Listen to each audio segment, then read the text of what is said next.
Special message for my friends and family. Today I want to talk about receiving. We all want to receive. They always talk about giving, but you give because you have received. So we need to receive in our workplace, financially, in our relationships. We need to receive our blessings, right?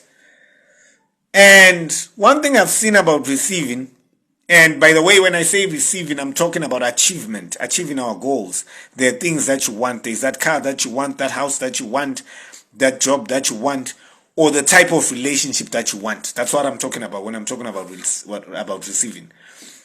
But one thing I've seen about receiving is this. You need a container, at least in the physical, to receive. I remember going to Chivu. That's my mom's rural area. That's where she grew up.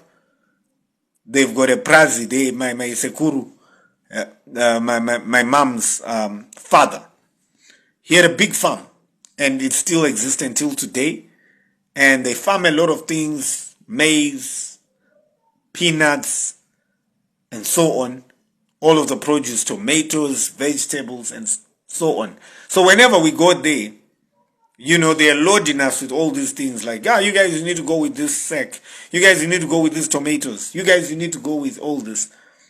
But we can only contain it based on the space in our car or whatever we're using. So the last time I went there, we put things in a truck. They offered us all those things. Then my sekuru, he offered me honey. I had msukuru. Hapane honey and Rudy. He's been recently doing this honey thing. It's not a big project. It's not a large scale. He's not doing it commercially. I think it's one of those things he does for fun. But he's really filling up buckets with honey. And he's not even using protective clothing. I was like, hey, that's it. I did it.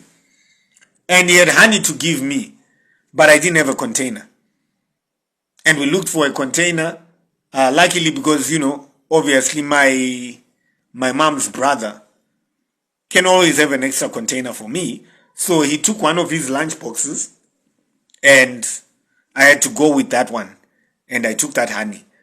But under normal circumstances, sometimes the people that want to give you something, they're saying, where is your container? So if you had an uncle in Harare, let's say you live in Harare and you live in a neighborhood or an area where there's water shortages or there's water rationing, and most of the time your water is cut off, so you don't have enough water to do your laundry, to keep the toilet clean, to cook, and so on, right? And then an uncle of yours who lives in an area that is favored by Zinwa or Harare City or whatever to have water most of the time, and maybe he's got a bowl as well. And then he says, you guys can come on the weekend, I'll be there. Just come with your buckets, come with your drums. There's no limitation. So what's limiting you now is what? The container that you have. The size of the containers that you have. If you've got a big drum, you're going to take a lot. If you've got small buckets, you're going to take little. But sometimes it's not even the number of buckets or drums that you have.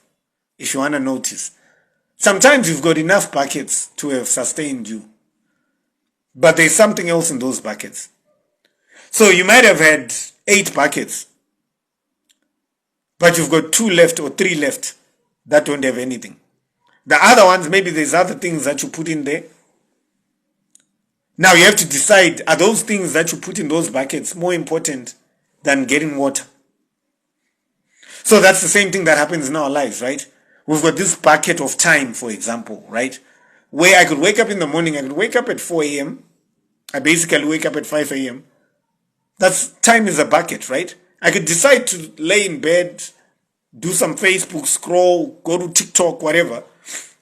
That's what I'm filling my bucket with. And then then wake up at 7:30 and then start bathing and doing what I was supposed to be doing from 5 a.m., right? And get to my marketplace, into my workspace, maybe by 9:30 or 10 or whatever. That's a bucket that I've decided to fill with TikTok, with internet, with sleep, with laziness, right? And if you look at it that way, That means that I can't complain at the end of the day, at the end of that day, that there's no customers, things are slow, because maybe the bulk of my customers were trying to find me in that place early in the morning because they had things to do. They wanted to do that, and so they ended up transacting with the person who was open. So by the time I come in maybe at 10 or at 11, all those people are gone. Then I get the last 2 or the last 3. Then I say, I got 3 customers, so business is slow. No. The person who came in at 7 knows that business is high.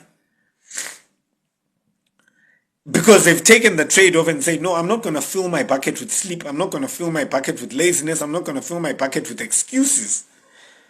I'm going to fill my bucket with waking up early, getting to the marketplace, answering customer concerns. The same applies for any other goal in your life. If you're studying, if you're a child who's studying, there's always time to watch America Got Talent or whatever is, whatever Snoop Dogg is doing. Okay, you guys are not Snoop Dogg. That's kind of like old school. Young Boy, NBA is doing, and so on. And again, I'm not saying filling your bucket with any particular thing is wrong. I'm saying you have to make that decision and say, okay, do I want this versus that? Do I want the alcohol? Do I want having many girls versus this other goal? Because if I've got many girls and my bucket is filled, to give them time and also to cater for their tendencies and the things that they want to see and the things that they want to have. And resources are limited. So time is a bucket, energy is a bucket. You've only got a certain amount of energy per day because you can only eat so much. You've only got a certain amount of space in your stomach, and after you eat, the energy that you can get, you're going to get tired. So what are you doing with your energy the whole day before getting tired? What are you doing with your time the whole day before it's dark? Before it gets dark and you have to sleep again? How are you filling up that bucket? And there's many, we can go on a spiritual plane and look at these buckets on that plane. Like you could decide, to fill your bucket with anger, sadness, gossip, all sorts of things. Like you could be chasing up gossip with the same energy you could have been chasing up, because gossip is information. If you know gossip about someone, it means you know how to research information. Just that you are researching information about another person, in which case you could be researching information about something that could help you to get the thing that you're saying that you do want.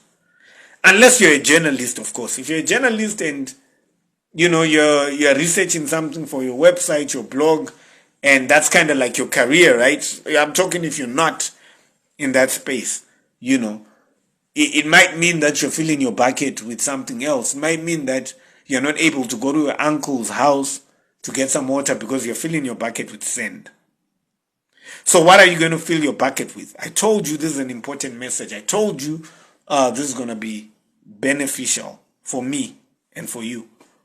So let's have it in the comments. What do you want to fill your bucket with? What goals are you aiming for? And if you're going to get those goals, what do you need to fill your bucket with right now? I almost forgot.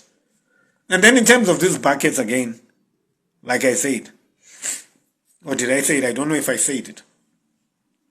Grow your buckets through education, study, developing yourself. Peace.